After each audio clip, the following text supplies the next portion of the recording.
بسم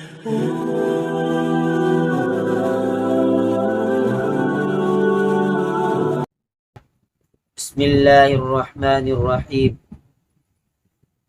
رمضان کے روزے فرض ہیں تو کون سی ہجری میں روزے فرض ہوئے؟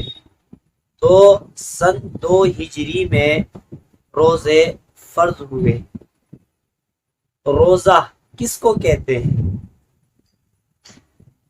تو روزہ کہتے ہیں شریعت کی نظر میں صبح صادق سے لے کر سورج غروب ہونے تک عبادت کی نیت سے کھانے پینے اور جنسی خواہشات پوری کرنے سے بچنے کو روزہ کہتے ہیں۔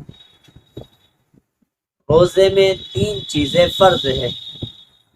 نمبر 1 نیت کرنا، نمبر 2 کھانے پینے سے باز رہنا، اور نمبر 3 ہے جنسی خواہش پوری کرنے سے بچنا۔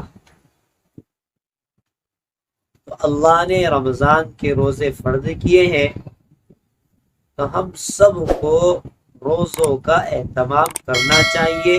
رمضان المبارک بالکل قریب ہے تو اس لیے ہمیں اپنے آپ کو تیار کرنا ہے، کھا پی کر کے طاقتور ہو جانا ہے جو دن بچے ہیں اس میں، تاکہ ہم رمضان المبارک کے روزے رکھ سکیں۔ اللہ ہم سب کو عمل کی توفیق عطا فرمائے۔